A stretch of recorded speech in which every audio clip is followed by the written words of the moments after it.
Halo, pernah nggak sih Anda ngerasa sebel nungguin telepon tapi kok nggak ditelepon-telepon balik? Nah, hari ini nih kita mau gali lebih dalam buku Leigh Lowndes, How to Talk to Anyone. Fokus kita spesifik banget, gimana caranya biar orang lain tuh pengen nelpon Anda balik.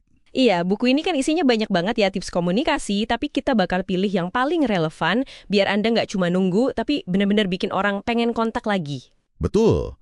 Ini bukan soal mantra sihir atau gimana gitu ya, tapi lebih ke memahami sinyal-sinyal halus dalam interaksi, biar kita jadi berkesan dan ya layak ditelepon lagi lah. Oke, siap kita bedah? Siap. Oke, jadi gini, langkah pertama biar ditelepon balik itu ya kita harus bikin diri kita memorable dulu. Jadi orang yang asiklah diajak ngobrol lagi. Lowndes punya beberapa teknik nih buat kesan pertama, kayak senyuman yang meluap, the floating smile itu. Nyumnya aja, tapi waktunya itu loh, timingnya.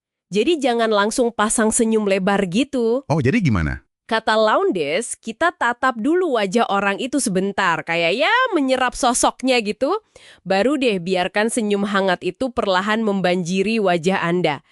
Jeda sepersekian detik itu, nah itu kuncinya.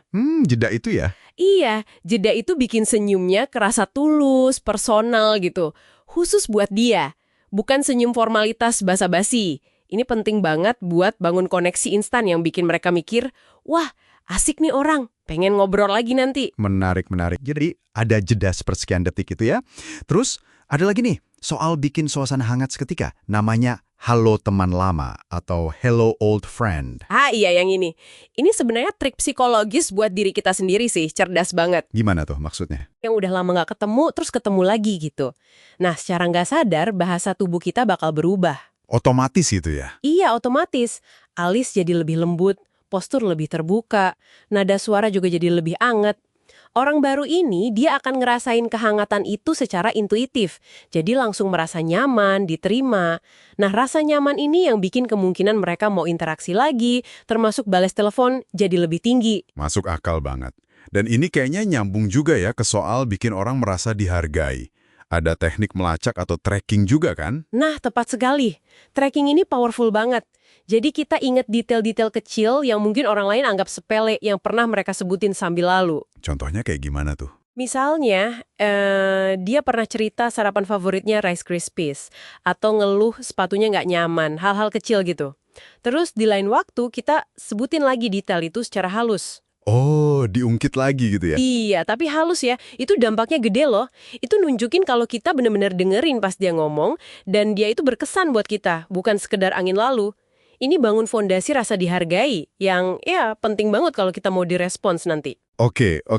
Itu kan kalau ketemuan langsung ya, tatap muka. Nah, gimana kalau interaksinya nggak ada visualnya? Kayak di telepon gitu. Aturannya jadi beda dong ya? Nggak ada bahasa tubuh kan? Betul sekali. Kalau di telepon, suara kita itu jadi segalanya. Makanya Lowndes nyaranin di teknik hashtag 60, kita perlu naikin energi suara kita. Kira-kira 30% lebih tinggi dari biasanya. Wah, 30%. Kenapa tuh? Tujuannya biar kepribadian kita antusiasme, kehangatan, minat kita itu bisa nyebrang lewat telepon. Kalau nggak ada dorongan energi itu, kita bisa kedengeran datar, nggak tertarik gitu. Padahal mungkin aslinya nggak gitu. Bener juga sih. Terus karena nggak ada kontak mata atau sentuhan buat bangun kedekatan, Lowndes juga nyaranin lebih sering pakai nama orangnya ya di telepon, teknik hujani nama itu. Persis. Nyebut nama mereka secara berkala itu fungsinya kayak pengganti sinyal nonverbal tadi. Itu bikin perhatian mereka tetap fokus ke obrolan kita dan bikin mereka merasa lebih personal gitu. Kayak kita lagi ngomong langsung ke dia, bukan cuma suara di ujung telepon. Ada juga bahasan soal ngelewatin penjaga gerbang nih, kayak sekretaris atau asisten. Pakai teknik hashtag 68 aksi hohum. Katanya coba pakai kata ganti kayak apakah beliau ada gitu ya. Bukan nama lengkap bosnya, biar kesannya akrab. Tapi ini agak tricky nggak sih? Tujuannya memang bikin ilusi kedekatan. Tapi penting banget buat tetap sopan dan menghargai peran si penjaga gerbang ini. Ingat nggak contoh negatif Mr. Creighton di buku itu? Oh iya, yang ngabaikan istrinya Biket itu ya. Nah, itu dia. Sikap ngeremehin siapapun dalam rantai komunikasi itu bisa fatal akibatnya. Rasa hormat kita ke semua orang itu cerminan karakter kita. Dan itu ngaruh banget ke apakah orang, termasuk si target utama, mau lanjut interaksi sama kita atau enggak. Jadi attitude tetap nomor satu ya? Harus. Jangan lupa juga soal pesan suara kita, teknik 66. Pesan yang ramah, singkat, jelas, dan idealnya diupdate tiap hari, itu nunjukin kita efisien dan hargai waktu penelpon. Bikin kita kelihatan profesional, terorganisir, pokoknya orang yang pantas ditelepon balik lah. Jadi kalau ditarik benang merahnya, banyak dari teknik ini tuh akarnya di psikologi dasar hubungan antar manusia ya? Tepat sekali. Itu yang menarik. Gimana teknik-teknik Lounge ini nyentuh prinsip psikologis kayak timbal balik sama kepercayaan. Contohnya teknik hashtag 80, ungkap YFM Wifi. YFM Wifi, what's in it from me you, itu ya? Iya betul. Jadi kita transparan aja soal apa untungnya buat kita dan apa untungnya buat mereka. Pas kita terbuka soal ini, itu bangun trust, kepercayaan. Orang cenderung lebih responsif kalau mereka ngerasa nggak ada udang di balik batu, nggak ada agenda tersembunyi. Masuk akal sih, orang jadi lebih enak kalau jelas posisinya di mana. Dan ini nyambung banget sama yang Lounge sebut ekonomi budi baik, teknik hashtag 81, hashtag 92.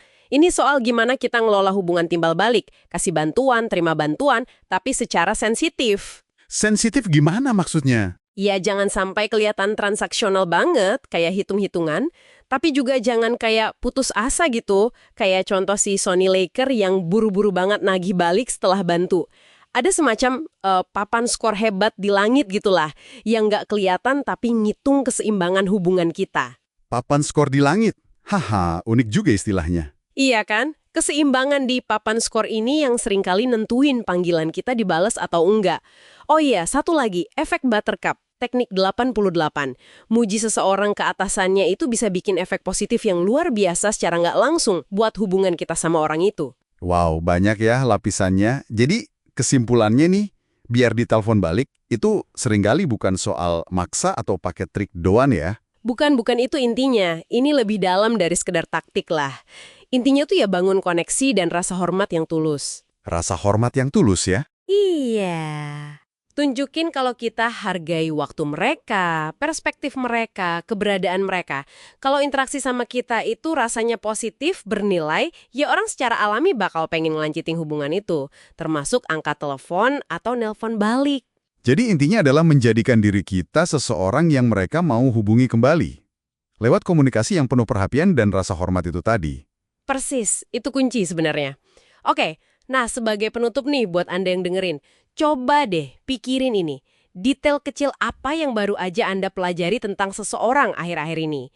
Ingat teknik tracking tadi kan? Menarik nih pertanyaannya. Nah, gimana caranya Anda bisa secara halus nyebutin detail itu lagi di interaksi berikutnya? Ini bisa jadi langkah kecil aja, tapi mungkin bikin mereka merasa benar-benar diperhatiin, dihargai, dan siapa tahu jadi lebih mungkin buat balas panggilan Anda nanti. Sesuatu buat direnungkan ya.